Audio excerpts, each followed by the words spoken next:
Hello student, good morning. ईश्वर के अंदर या ईश्वर के पास इतना एक पावर है जो सारी दुनिया को एक प्लेटफॉर्म पर खड़ा कर सकता है, जो हमारी सारी मुसीबतों को 2 मिनट में हल सकता है, दूर कर सकता है, हमें सुखों का भंडार दे सकता है। शायद हमारे जीवन में कभी सुख दुखों की छाया भी ना हो, ये उसके पास इतना पावर है। जैसे कि आज हम देख रहे हैं कि एक ईश्वर का ही एक ऐसा प्रकोप चल रहा है जो पूरी दुनिया एक प्लेटफॉर्म पर खड़ी हुई है। इस तरह की जो सारी समस्याएं होती हैं वो एक गॉड के पास है और इसीलिए हम गॉड को जानते हैं। और होता क्या है कि एक सारे संसार से कोई ऐसी शक्ति है जिसके आगे हम हमेशा नतमस्तक होते रहते हैं। जब हम किसी दुख में होते हैं या मुसीबत में होते हैं तब क्या होता है कि हम है ना बार बार उस का ध्यान करते हैं, बार बार हमारे हाथ जुड़ते रहते हैं, प्रभु के आगे हाथ जोड़ते हैं। हम कहीं भी बैठे होते हैं वहाँ पर हम हाथ जोड़ के प्रे करते हैं कि हे प्रभु मेरी मुश्किलों को हल करो, मेरे दुखों को दूर करो। कई लोगों का उदाहरण देते हैं, कभी द्रौपदी का, कभी ध्रुव का, कभी प्रहलाद का। इससे उदाहरण देकर के बोलते हैं जैसे आपने उनके दुख को भर लिया है, आप मेरे दुखों को भी दूर करो। लेकिन होता क्या है कि जो इस लेसन में जो बताया गया है वहाँ पर जो हमारे कवि है रविन्द्रनाथ टैगोर, वो इस तरह की ईश्वर से बिल्कुल भी प्रार्थना नहीं कर रहे हैं। वो क्या प्रार्थना कर रहे हैं इस कविता के द्वारा कि मुझे इतनी शक्ति दो कि मैं सारी इन मुसीबतों का सामना कर सकूं। ये हमारा लेसन है आत्म प्राण मीन स्वयं की रक्षा। मीन जितने भी जीवन में हमारे परेशानियां हैं उनका हम स्वयं निवारण कर सकें। वो ये कह रहे हैं प्रार्थना करते हुए कि हे प्रभु मेरे जीवन में कितनी तकलीफें हैं, कितने दुख हैं, कितनी मुसीबतें हैं, कितनी समस्याएं हैं, उनको आप कभी भी दूर मत करो। आप मुझ पर कोई ऐसी दागा मत करो कि वो अपने आप दूर हो जाए। मैं बस इतना चाहता हूँ कि मुझ में एक ऐसी शक्ति दो कि उसको मैं आसानी से पार कर सकूँ। इसी तरह का जो हमारा लेसन है आत्मप्राण में स्वयं की समस्याओं का निवारण करना, स्वयं की रक्षा करना। आप देखिए हमारा शैक्षिक विषय वस्तु जिसमें है लेखक परिचय रविन्द्रनाथ टैगोर ने इन्होंने लिखा है। रविन्द्रनाथ टैगोर का जन्म बंगाल के एक संपन्न परिवार में हुआ था और उनकी जो माँ है उनकी जो मृत्यु हुई थी वो 1943 में हुई थी। रविन्द्रनाथ टैगोर की जो प्रारंभिक दीक्षा थी वो घर पे हुई थी, लेकिन उन्होंने अपने स्वयं अध्ययन के द्वारा अच्छी पढ़ाई की और उसके बाद उन्हें विदेश भेजा गया वहाँ बैरिस्टर की पढ़ाई के लिए। लेकिन किसी कारणवश वो वहाँ से बिना परीक्षा दिए ही वापस चले गए। बैरिस्टर की पढ़ाई उन्होंने पूरी नहीं की। रविन्द्रनाथ टैगोर भारत के ऐसे प्रथम भारतीय थे जिनको नोबेल पुरस्कार प्राप्त हुआ था। उनकी गीतांजलि पुस्तक आविष्कार होने से उनका जो हुआ था नोबेल पुरस्कार मिला था और उनकी ऐसी बहुत सारी रचनाएं हैं और बहुत जैसे संध्या गीत है, बेला है, घोड़े है, ऐसी रचनाएं हैं। और गीतांजलि की बहुत बड़ी एक रचना है। उन्होंने 1000 कविताएं लिखी हैं और 2000 गीत लिखे हैं। रविन्द्रनाथ टैगोर के बारे में हम जितना भी पढ़ें उतना कम है। उन्होंने स्वाधीनता आंदोलन में बहुत बड़ा अपना योगदान दिया है। अब हम समझेंगे अपना पाठ परिचय।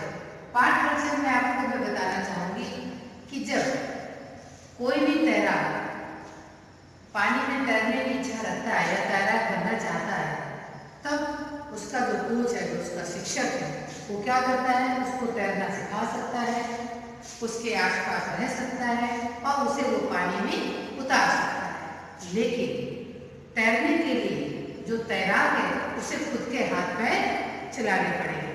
जब वो खुद के हाथ पैर चलाएगा, स्वयं मेहनत करेगा, तभी वो एक कुशल तैराक बन सकता है।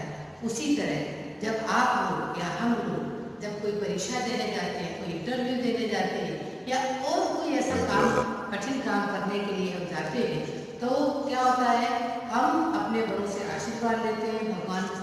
प्रे करते हैं तो उन आशीर्वादों से हमें बहुत ताकत मिलती है और बड़े लोग हमें हमारी अच्छी जीत के लिए कामना कर सकते हैं, पूजा पाठ कर सकते हैं, कोई अनुष्ठान कर सकते हैं, लेकिन परीक्षा देने के समय हमें खुद ही लिखना पड़ेगा, हमें खुद ही उसके लिए तैयारी करनी पड़ेगी। इस तरह की यहाँ पर बातें बताई गई है। आपके जो पेरेंट्स हैं, अभिभावक हैं, आपको अच्छे से अच्छा स्कूल मुहैया करा सकते हैं, अच्छा ट्यूशन दिला सकते हैं, घर में बहुत अच्छा एटमॉस्फेयर क्रिएट कर सकते हैं, लेकिन अध्ययन के लिए, पढ़ाई के लिए, याद करने के लिए आपको खुद मेहनत करनी पड़ेगी।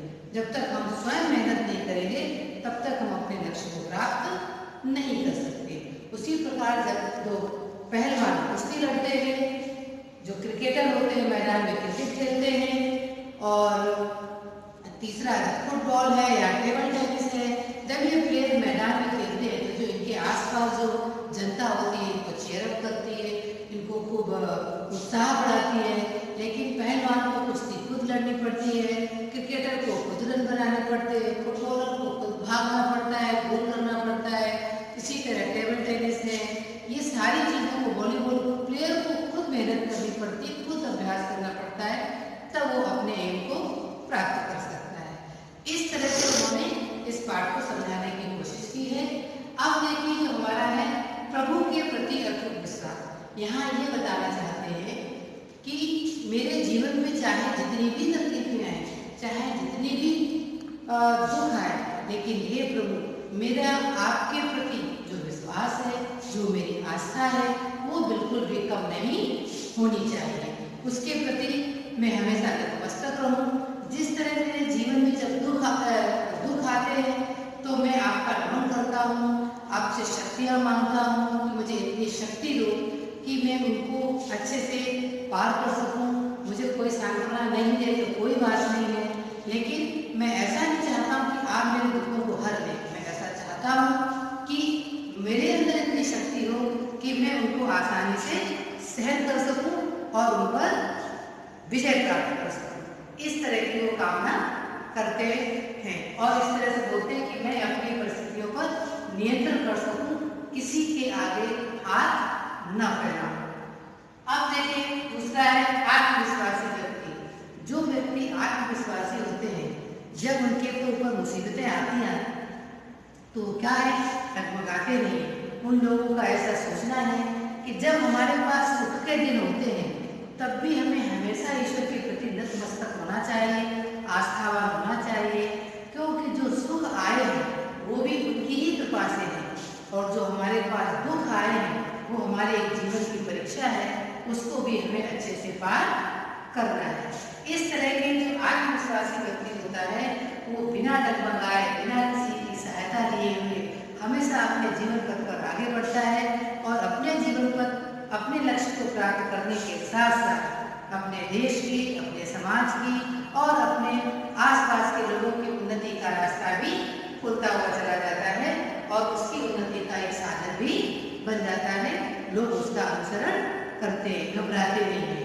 अगला है आशीर्वाद प्राप्त करने की एक शक्ति। आशीर्वाद एक ऐसी प्राप्त करने से जो हमें शक्ति मिलती है, जिससे हमारे आयु, विद्या, बल, गौरव, सम्मान हमें अपने आप मिलता है। इसलिए हमेशा हमें अपने बड़ों से आशीर्वाद प्राप्त करते रहना चाहिए। ब्राह्मणों से, परिवार से, समाज से हमें कभी अपने से बड़ों का निरादर नहीं करना चाहिए। जैसे कि आप परीक्षा देने जाते हैं, आपको जो हमें आशीर्वाद मिलते हैं तो पहले हमें उस चीज़ से काफ़ी डर लगा रहता है, लेकिन दूसरों की दुआओं का जो बैंक बैलेंस हमारे पास इकट्ठा होता है, उसका हमारे ऊपर एक मनोबल, जो शक्ति मिलती है, उसकी वजह से हम कठिन से कठिन काम को भी सरलता से कर जाते हैं। और जब हमें उसमें सफलता मिल जाती है तो वही लोग जब हमको इतना अप्रिशिएट करते हैं और हमें बधाइयाँ देते हैं, तब एक सज्जन व्यक्ति होता है वो क्या करता है, अपनी मेहनत का श्रेय भी उनको ही दे देता है।